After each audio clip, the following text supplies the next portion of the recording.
So students, Kartikeya IS Academy is providing us a new course with lifetime validity. ఒక కొత్త కోర్స్ని life time వ్యాలిడిటీతో release చేయడం జరిగిందండి. You can see here. So along with lifetime validity, they are also providing discounts అండి. On UPSC course discounts కూడా provide చేస్తున్నారు, but that is valid up to 20th July. So you can see the features of the classes here.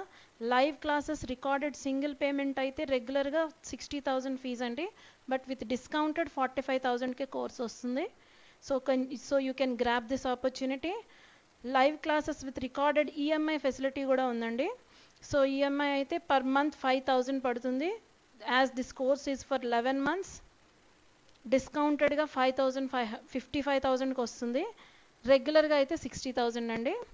So you can see here the only recorded, if you want only recorded classes మాత్రమే కావాలంటే single payment 40,000, but discounted amount is 30,000. Coming to the recorded EMI recorded classes కూడా EMI అవైలబుల్గా ఉంది. Regular fee 40,000, but discounted amount is for 35,000. This is a very good opportunity to grab. So grab it as it is valid till 20th July వరకే valid కాబట్టి so డిస్కౌంట్స్ని utilise చేసుకోండి. If you want to get these courses, you can contact the below given number. You can see here on the slide. So you can contact this number. Grab this opportunity, students. This is very much needed for your future prospects. Thank you. Good morning, students. Welcome to Kartikeya IS Academy. Welcome for our special topic, delimitation of Jammu and Kashmir. So recently we have seen in our news that delimitation process has started in Jammu and Kashmir. What does it indicate? If a delimitation process is started in any region, it indicates that political process is going to get established in that region. What do you mean by political process? Political process is nothing but of electing our political representatives, and to show the voice of the citizens, we elect our representatives, and on behalf of the citizens, elected representatives will see the well-being or the welfare of the state. So let us go into the topic. Before going into the topic, let us see what is a delimitation. What does delimitation mean? What is the process followed in the India, and in the past history what happened in the delimitation process, how many times it happened, in what year it happened. Somewhere we have stopped the delimitation process, so why we stopped delimitation process, and after that we'll discuss what is the difference between the delimitation in Indian states and Jammu and Kashmir state. So let us go into the topic. The first topic is, what is delimitation? What is delimitation? Delimitation is limiting the boundaries. Delimitation means redefining or redrawing or fixing.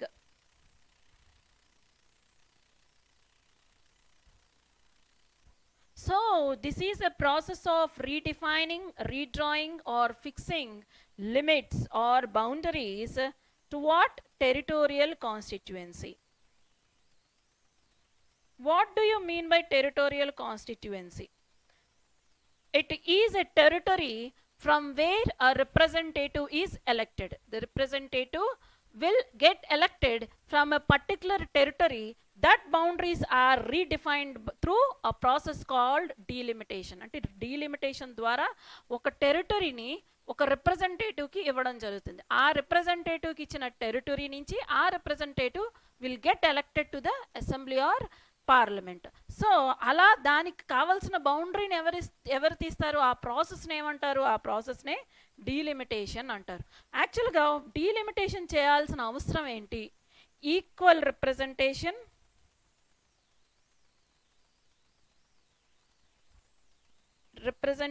equal representation to equal segment of people or citizens. So మన whole నేషన్ని చిన్న చిన్న సెగ్మెంట్స్గా divide చేస్తే, చిన్న చిన్న ముక్కలుగా divide చేస్తే ఆ ప్రతి పోర్షన్ కూడా మన పార్లమెంట్లో ఈక్వల్గా రిప్రజెంట్ చేయగలగాలి. అలా రిప్రజెంట్ చేస్తే దాని యొక్క ఫుల్ఫిల్మెంట్ ఏంటి, అది దేన్ని ఫుల్ఫిల్ చేస్తుంది,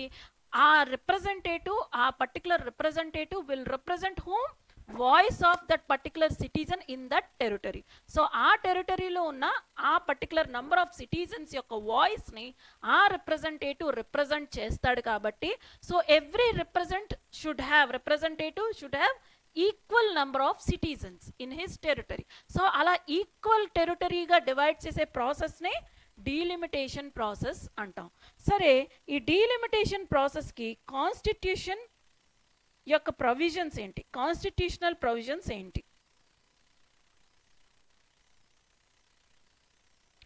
డీలిమిటేషన్ కాన్స్టిట్యూషనల్ ప్రొవిజన్స్ ఏంటండి? Article 82 and article 170. సో ఈ ఆర్టికల్ 82, ఆర్టికల్ 170 ఏంటి చూద్దాం. ఆర్టికల్ 82 ఏం చెప్తుందంటే, after A parliament can enact delimitation act. Parliament can enact delimitation act after every census. So ప్రతి సెన్సస్ అయిపోయిన తర్వాత పార్లమెంట్ ఏం చేయొచ్చు, ఆర్టికల్ 82 ప్రకారంగా డీలిమిటేషన్ యాక్ట్ని తీసుకురావచ్చు. సో ఆర్టికల్ 170 ఏం చేస్తుంది, 170 ఏం ఎంపవర్ చేస్తుంది? Article 170 states that states get divided, states get divided into territorial constituency. So article 80 parliament ki delimitation act chese adhikaram iste after every census. article 170 em istundi, states ni territorial constituency ga divide ayye avakasam istundi. So this is all the process hidden for this all process. enduko ee process anta enduku avvali? For elections, to elect our representatives. So రిప్రజెంటేటివ్స్ని elect చేసుకోవడానికి ఈ process మనం follow అవ్వాలి. ఏంటా process?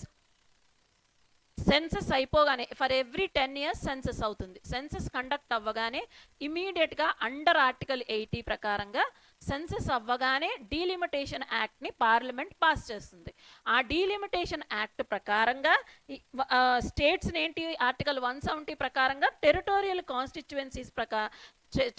కాన్స్టిట్యువెన్సీస్గా divide చేయొచ్చు. అయితే delimitation act propose అవ్వగానే ఏమవుతుంది, డీలిమిటేషన్ కమిషన్ని అపాయింట్ చేస్తారు. So delimitation commission ni appoint, commission comes into action. So after enacting delimitation act, after every census, delimitation commission will come into existence. So ee delimitation commission ni ever appoint chestaru? President will appoint it.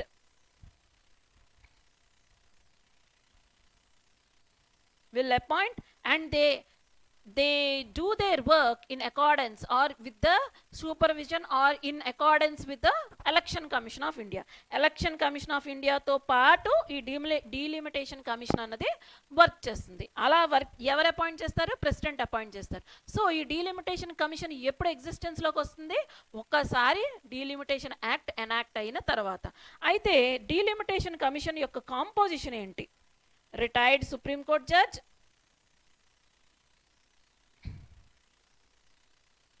Chief Election Commissioner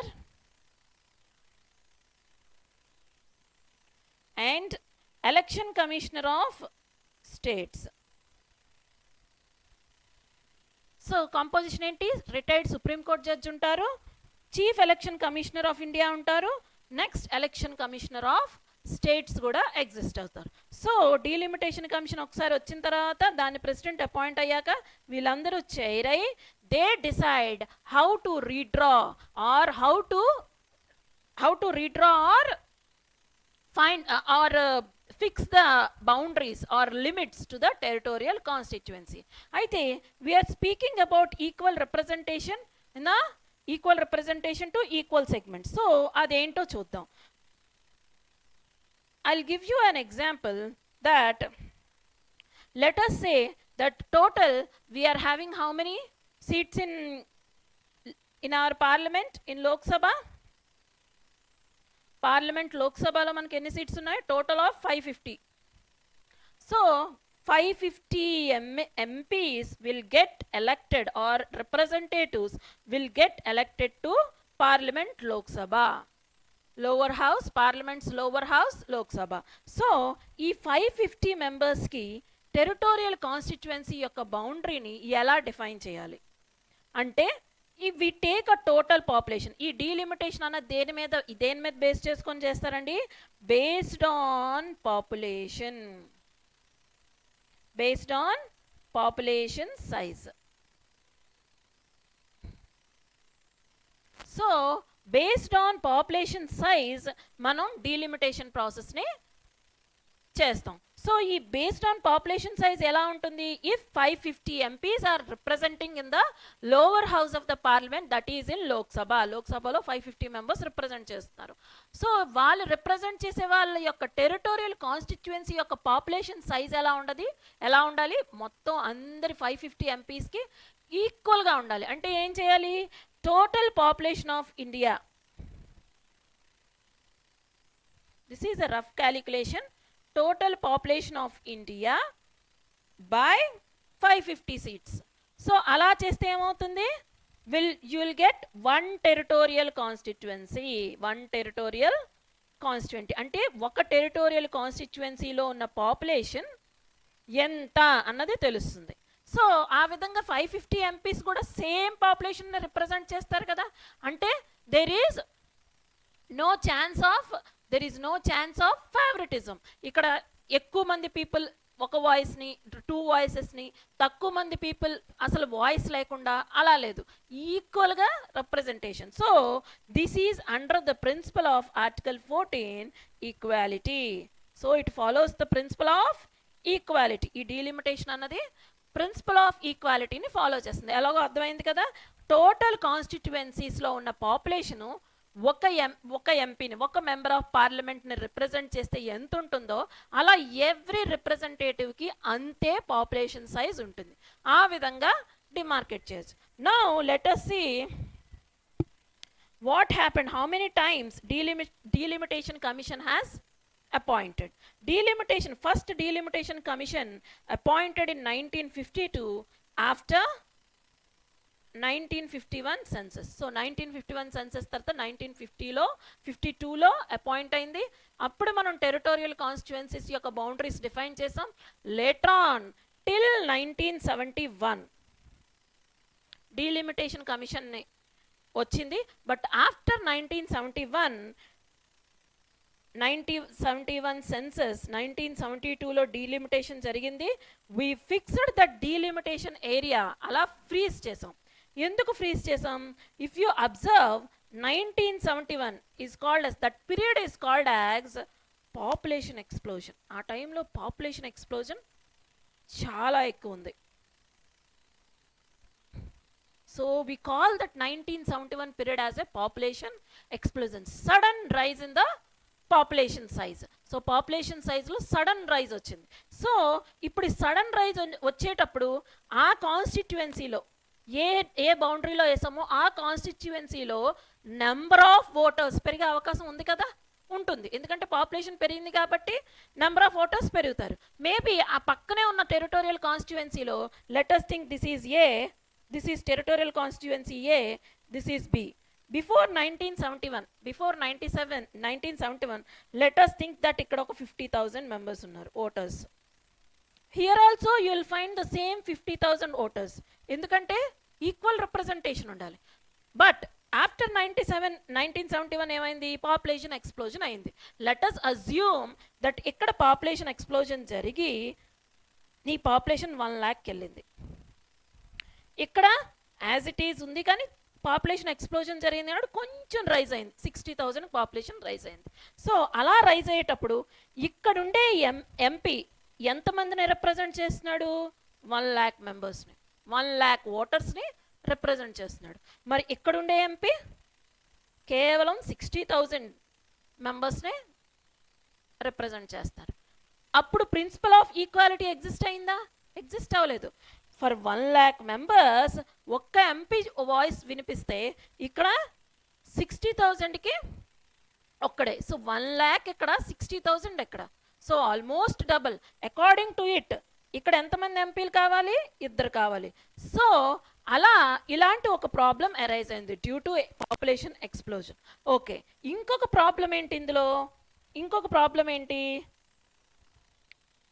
because of that మనం ఏం చేయాలి ఇప్పుడు? ఏని తీసుకున్నాం, బిని తీసుకున్నాం. సడన్గా ఏలో population explosion అయింది, 1 lakh వచ్చింది. బట్ బిలో 50,000 ఉంది. Let us assume again.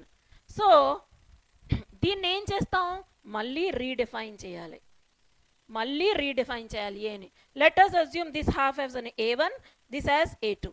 So A1 ఇప్పుడు ఎంతమందిని రిప్రజెంట్ చేస్తారు? 50,000. A2 50,000, B 50,000. ఈక్వల్ రిప్రజెంటేషన్ అయిపోయిందిగా. So it is satisfying principle of equality. Principle of ఈక్వాలిటీని సాటిస్ఫై చేసిందిగా. బట్ ద ప్రాబ్లమ్ ఈజ్, ఇక్కడ ప్రాబ్లం ఏంటంటే let us assume now 2 states. ఇప్పుడు just units, territorial constituencies తీసుకున్నాం కదా, ఇప్పుడు స్టేట్స్ వైజ్గా మాట్లాడుకుందాం.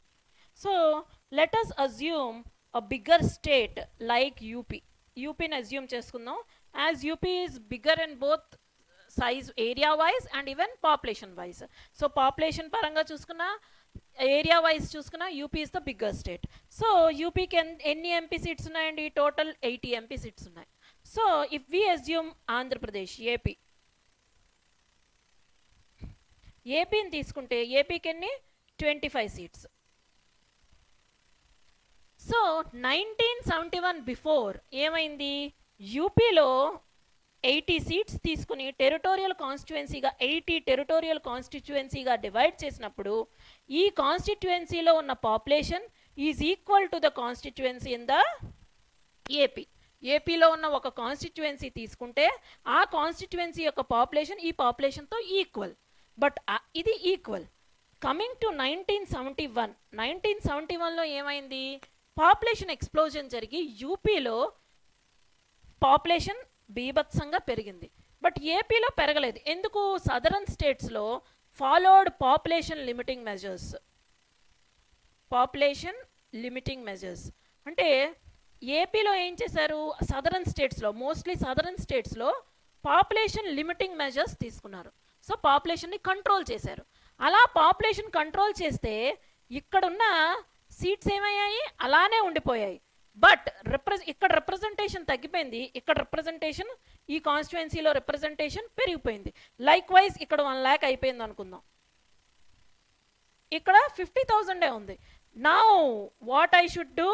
I should delimit, I should redefine the boundary. ఇప్పుడు యూపీని మళ్ళీ రీడిఫైన్ చేయాలి నేను. ఎందుకు? పాపులేషన్ పెరిగింది. సో అలా రీడిఫైన్ చేస్తే ప్రజెంట్ సిచ్యువేషన్లో యూపీకి ఎంపీ సీట్స్ ఎన్ని వచ్చాయి? 80. మరి ఏపీకి 25 సీట్సే ఉన్నాయి. సో ఆ పర్టిక్యులర్ స్టేట్ యొక్క వాయిస్ ఎంతమంది రిప్రజెంట్ చేస్తున్నారు? 80 members. Versus coming to the AP 25 members మాత్రమే. ఇంకా పాపులేషన్ పెరిగింది అనుకో, సో దీనివల్ల ఏమవుతుంది? యూపీకి ఎక్కువ మంది ఎంపీస్ వస్తున్నారు. సో పాపులేషన్ లిమిట్ అవుతుందా? లిమిట్ అవ్వదు. పాపులేషన్ పెరుగుతూ వెళ్తుంది. ఎందుకంటే పాపులేషన్ పెరుగుతుంటే రిప్రజెంటేషన్ పెరుగుతుంది. సో ఏమవుతుంది? ఈ ప్రాసెస్లో population size is directly proportional to representation. అంటే population size పెరుగుతుంటే representation in Lok Sabha seats పెరుగుతూ వెళ్తుంది.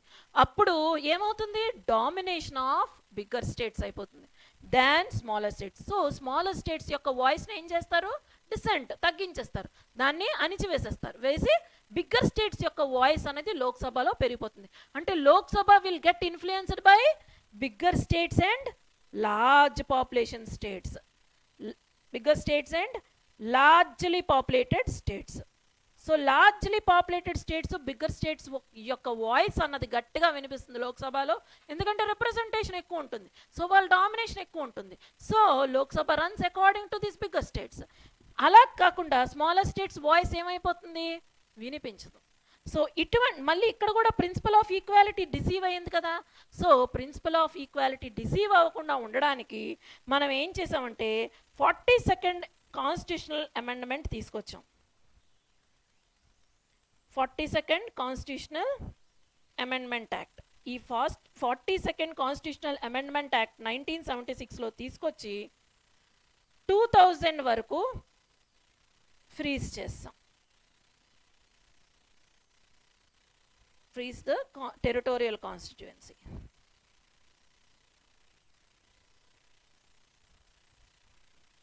లోక్సభలో బిగ్గర్ స్టేట్ యొక్క డామినేషన్ పెరిగేదానికన్నా పాపులేషన్ సైజ్ పెరిగి 1 lakh మెంబర్స్ ఒకరిని రిప్రజెంట్ చేస్తూ అతడు ఆ రిప్రజెంటేషన్ లోక్సభలో చూపించడం is better than dividing UP into more constituencies and more సీట్స్ని అలోకేట్ చేసేదానికన్నా అలా రిప్రజెంట్ చేయడం బెటర్ అనుకుని 2000 వరకు దాన్ని ఫ్రీజ్ చేశారు. ఎందుకు అలా ఫ్రీజ్ చేస్తేనే పాపులేషన్ కంట్రోల్ అవుతుంది, ఇఫ్ నాట్ పాపులేషన్ కంట్రోల్ అవ్వదు. అందుకని చెప్పి అలా 2000 వరకు దాన్ని ఫ్రీజ్ చేయడం వల్ల మనకి ఈవెన్ దో 1991 1981లో సెన్సస్ రిలీజ్ అయిన డీలిమిటేషన్ యాక్ట్ పాస్ చేయలేదు. సో డీలిమిటేషన్ కమిషన్ అన్నది ఏర్పాటు చేయలేదు, దాన్ని కట్ చేశారు. After 42nd constitutional amendment act 2001లో ఏం చేశారంటే 2001లో సెన్సస్ వచ్చింది కదా, 2001 సెన్సస్లో 84th కాన్స్టిట్యూషనల్ అమెండ్మెంట్ యాక్ట్ 2001లో 84th కాన్స్టిట్యూషనల్ అమెండ్మెంట్ యాక్ట్ ప్రకారంగా ఈ యొక్క 2000లో ఫ్రీజ్ చేసింది 2026 వరకు ఎక్స్టెండ్ చేశారు.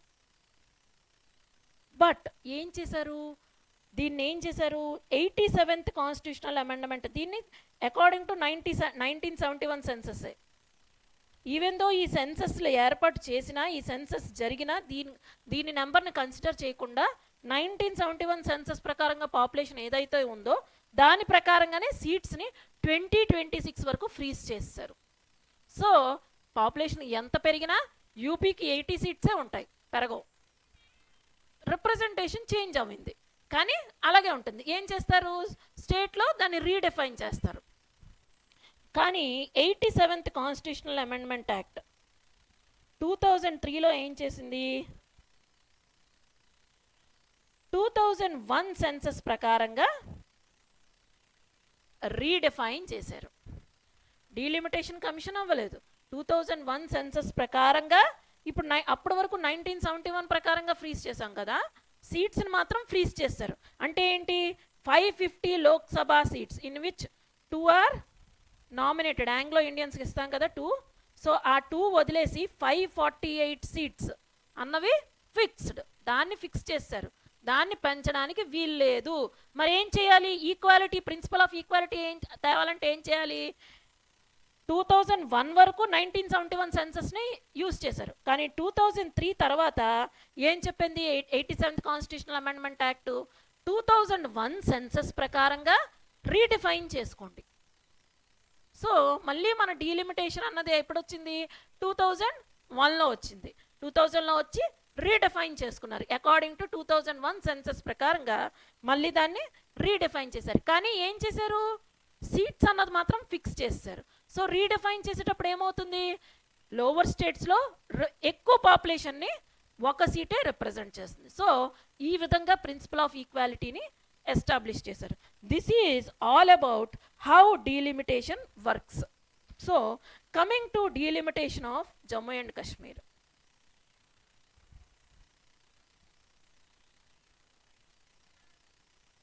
సో జమ్మూ అండ్ కాశ్మీర్లో ఏంటి ప్రాసెస్, జమ్మూ అండ్ కాశ్మీర్లో బిఫోర్ అబ్రోగేషన్ ఆఫ్ ఆర్టికల్ 370ని తీయక ముందు ఎలా ఉండేది, ఆర్టికల్ 370 ద్వారా ఏమొస్తుంది, జమ్మూ అండ్ కాశ్మీర్కి స్పెషల్ స్టేటస్ వస్తుంది. ఈ స్పెషల్ స్టేటస్ ప్రకారంగా లోక్సభ సీట్స్ ఏవైతే ఉన్నాయో are delimited according to constitution of India, are fixed. Lok Sabha seats fixed according to constitution of India. అదే అసెంబ్లీ సీట్స్ని ఎలా ఫిక్స్ చేశారు, according to constitution of Jammu and Kashmir. ఇది ప్రాబ్లం. జమ్మూ అండ్ కాశ్మీర్ని ఆర్టికల్ 70 ప్రకారంగా స్పెషల్ స్టేటస్ ఇవ్వడం వల్ల లోక్సభ సీట్స్ ఆర్ ఫిక్స్డ్. ఎలా fix చేసాం? According to constitution of India. According to constitution of India అంటే ఏంటి? మన డీలిమిటేషన్ కమిషన్ ద్వారా అక్కడ సీట్స్ని అలాకేట్ చేశారు. బట్ వేరస్ కమింగ్ టు అసెంబ్లీ, అది according to constitution of Jammu and Kashmir జరిగింది. అయితే 1981లో Jammu and Kashmir state delimitation చేసింది. బట్ ఆఫ్టర్ 1981 ఏం చేసింది? ఫ్రీజ్ చేసింది. అది కూడా 2026 వరకు ఫ్రీజ్ చేసింది. So now as it is, మనం ఇప్పుడు దీన్ని రిపీల్ చేసాం, దీన్ని తీసేసాం కాబట్టి ఆర్టికల్ 17ని, special status of Jammu and Kashmir కూడా పోయింది. So now the seats have to be fixed according to constitution of India. Now Jammu and కాశ్మీర్లో సీట్స్ ఎలా ఫిక్స్ చేయాలి? Now it is UT. So యూటీలో అసెంబ్లీ ఉంటే ఆ అసెంబ్లీ సీట్స్ని ఎలా ఫిక్స్ చేయాలి? According to Indian constitution assembly seats.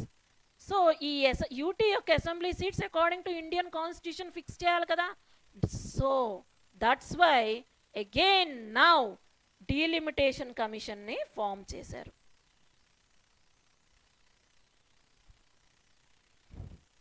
Delimitation commission is formed.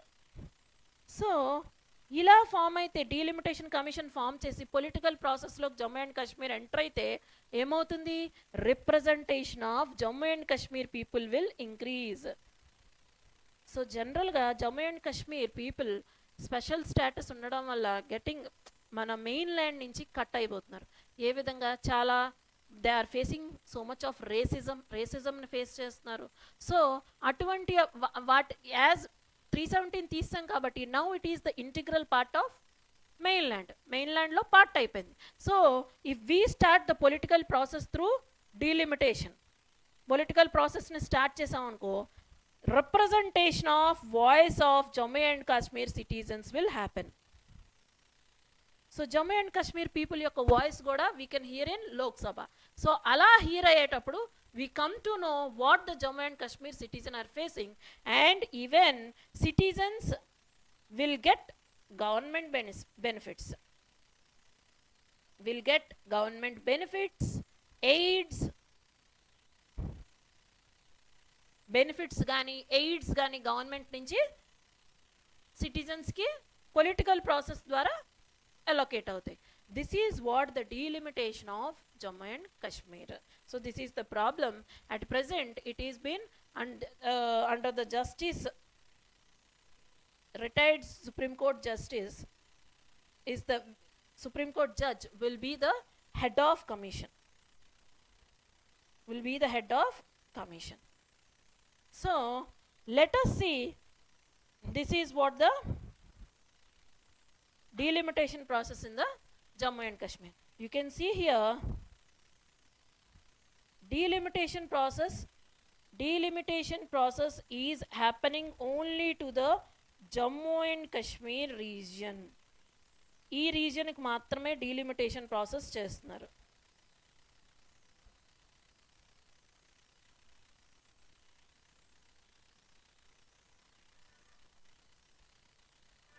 So దీనికి మాత్రమే అవుతుంది. This area is called as Pak occupied Kashmir. ఇది Pak occupied Kashmir and this is union territory Ladakh. So ఇక్కడ ఇంకా డీలిమిటేషన్ ప్రాసెస్ అనేది స్టార్ట్ అవ్వలేదు. ప్రెజెంట్ అయితే జమ్మూ అండ్ కాశ్మీర్లో మాత్రమే డీలిమిటేషన్ ప్రాసెస్ని ఫార్వర్డ్ చేస్తున్నారు. Coming to our mains question. So దీని ద్వారా వచ్చే ప్రాబ్లమ్స్ ఏంటి, డీలిమిటేషన్ ప్రాసెస్ వల్ల వచ్చే ప్రాబ్లమ్స్ ఏంటి, ప్రాసెస్ ఎలా అవుతుంది ఏంటి, this is a very important question in our mains paper 2, GS paper 2.